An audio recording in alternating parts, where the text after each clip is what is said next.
Alors, bonjour à tous, bonjour à vous, soyez les bienvenus, que Dieu vous bénisse.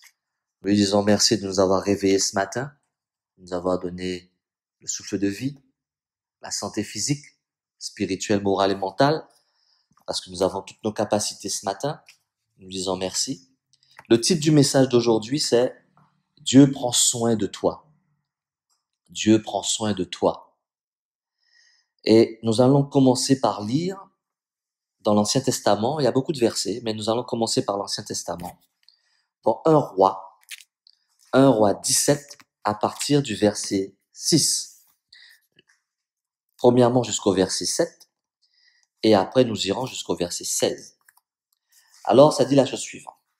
Donc, il faut savoir que Dieu prend soin de toi comme il a pris soin d'Élie. Élie était un prophète de Dieu. Et nous savons que dans le temps, dans l'Ancien Testament, Dieu parlait à travers ses prophètes. Et de temps en temps, il choisissait des hommes et des femmes qui n'étaient pas prophètes, qui n'étaient pas forcément des gens appelés que tout le monde connaissait. Il parlait à travers des rois, des reines, d'autres personnes qui n'étaient pas forcément reconnus comme étant ses enfants. Parce qu'on sait qu'il a parlé à travers Pharaon, il a parlé à travers d'autres rois. Mais là, il a pris soin d'Élie. Élie était un prophète puissant de Dieu. Et de la même manière qu'il a pris soin d'Élie, d'accord, il va prendre soin de toi. Mais rappelez-vous qu'Élie n'était pas sous la grâce. Élie était sous la loi. Et vous, toi, tu es sous la grâce. Et la grâce est plus puissante que la loi. La grâce, est venue remplacer la loi, ou bien plutôt compléter la loi. Parce que la loi était l'ancienne alliance, la grâce est la nouvelle alliance. Et quand Jésus a dit tout est accompli, il a voulu montrer qu'il a accompli la loi par la grâce. Alors nous allons lire 1 roi 17 à partir du verset 6 qui nous dit la chose suivante. Les corbeaux lui portaient du pain et de la viande le matin et du pain et de la viande le soir. Et il buvait de l'eau du torrent, mais au bout d'un certain temps, le torrent fut à sec car il n'était point tombé de pluie dans le pays. Nous voyons que Élie, le prophète, Dieu prend soin de lui par des corbeaux, des oiseaux. Dieu n'a pas fait un ange spécial venir pour dire, voilà, je suis l'ange tel, je viens t'amener de la nourriture, mais t'inquiète pas, je viendrai le matin et le midi et tu mangeras à ta faim, etc. Non, Dieu n'a pas fait ça. Dieu a choisi un corbeau. Les corbeaux, ce sont des voleurs. Ce sont des oiseaux qui volent à manger, qui volent des choses qui brillent. C'est des corbeaux. Ils volent des choses. Et pourtant, c'est un corbeau qui a nourri Élie. Ça veut dire que quelqu'un, un voisin, quelqu'un d'un habitant du pays ou quelqu'un qui était au loin faisait un petit barbecue.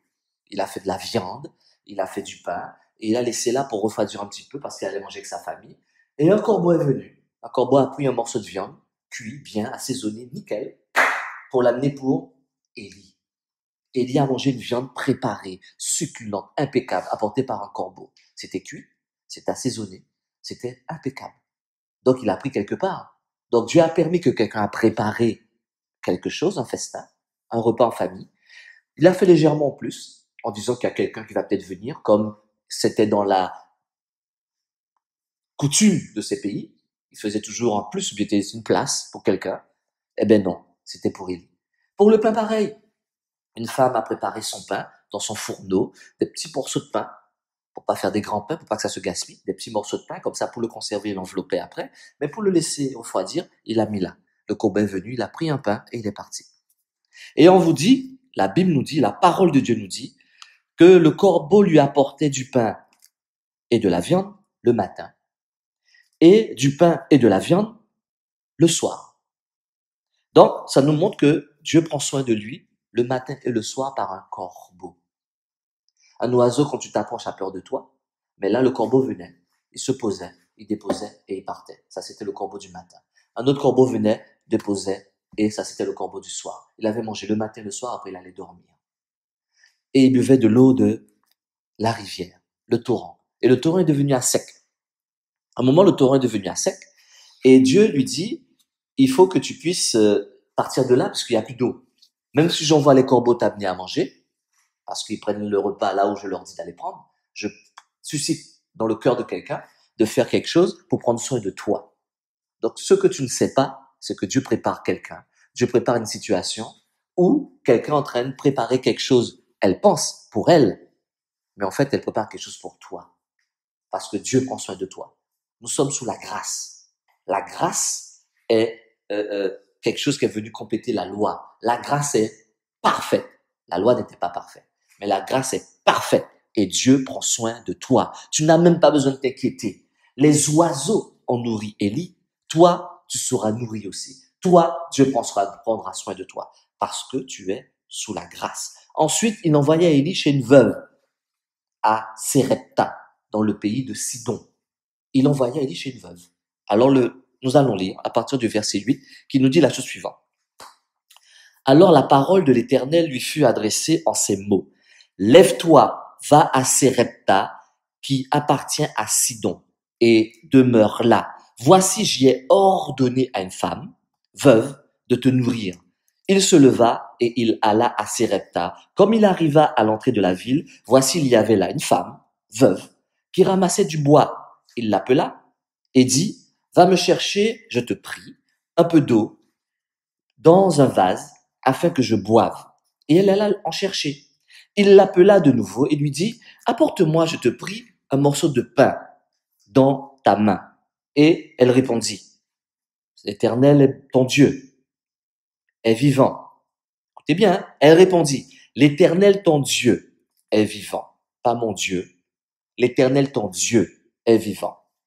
Je n'ai rien de cuit.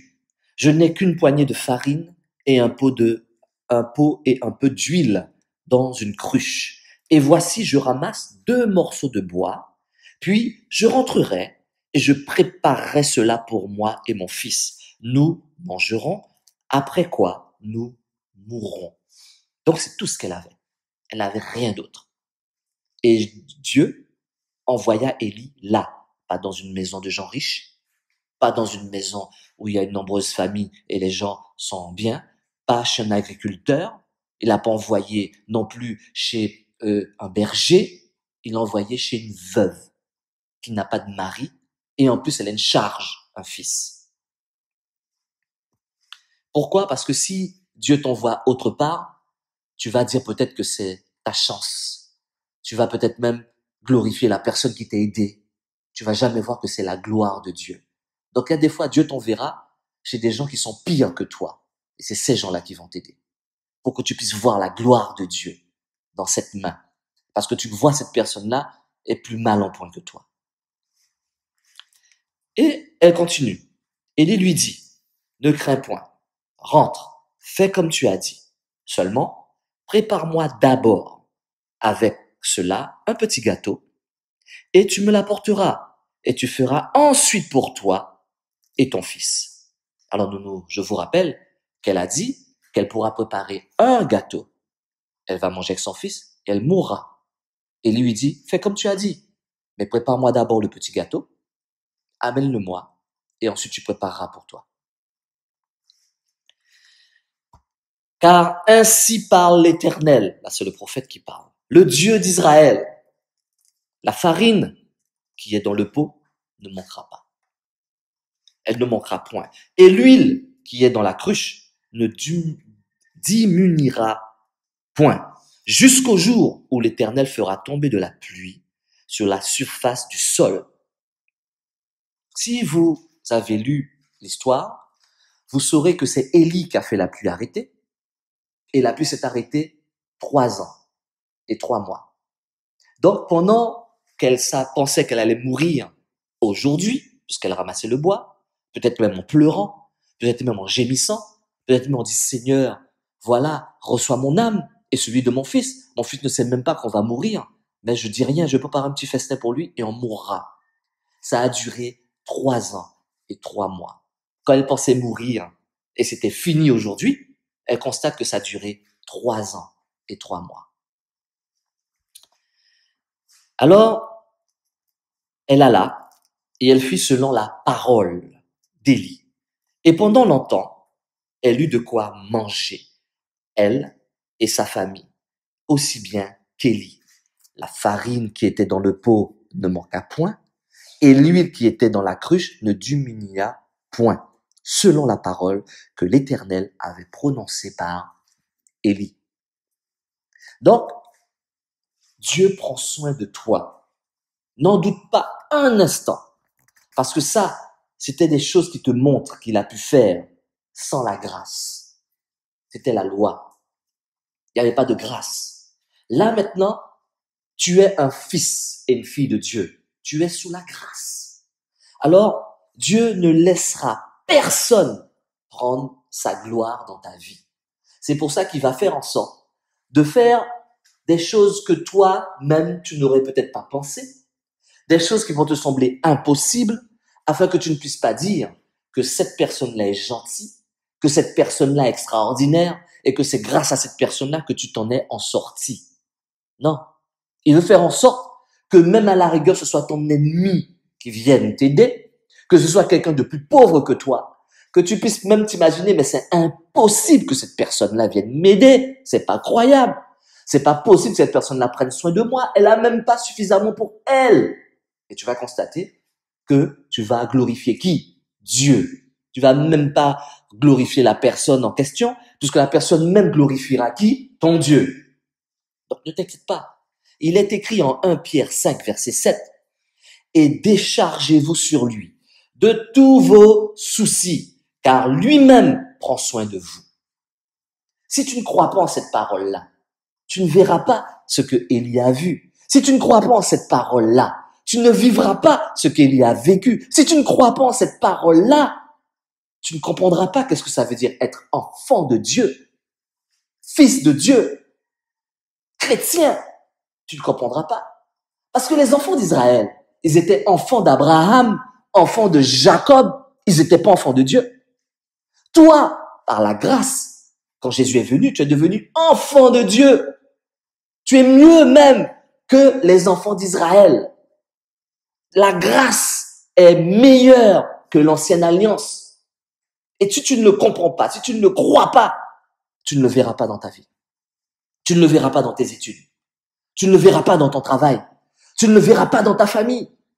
Pourquoi? Tout est une question de croire, la foi en ce que Dieu a dit. Et là, je suis dans le Nouveau Testament maintenant. Il est aussi écrit en Matthieu 6, 34. Ne vous inquiétez donc pas du lendemain, car le lendemain aura soin de lui-même. Dieu te montre que même que le lendemain, c'est comme une personne.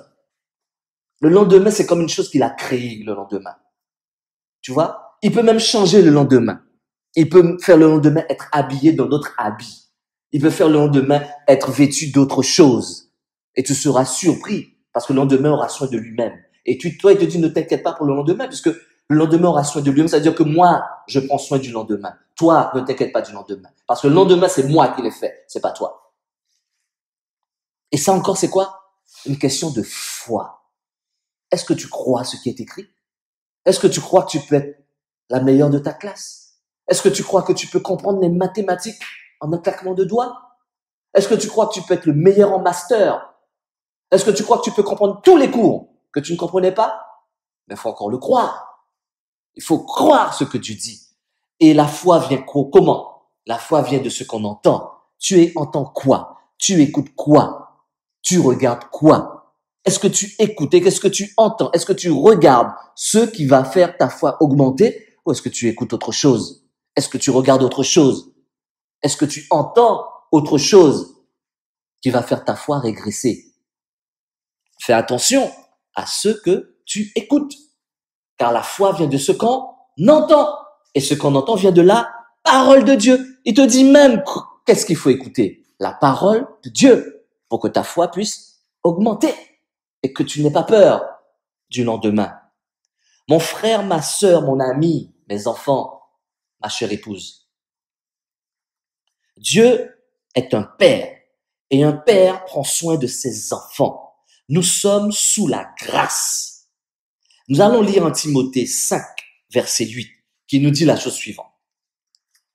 Dieu a donné cette parole par Paul.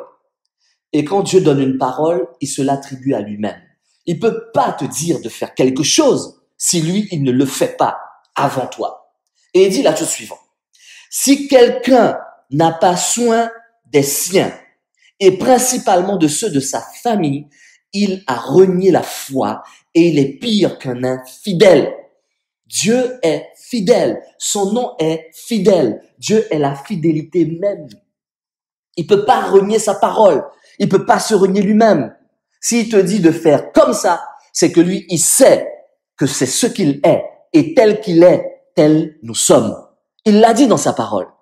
Il veut que tu sois comme lui.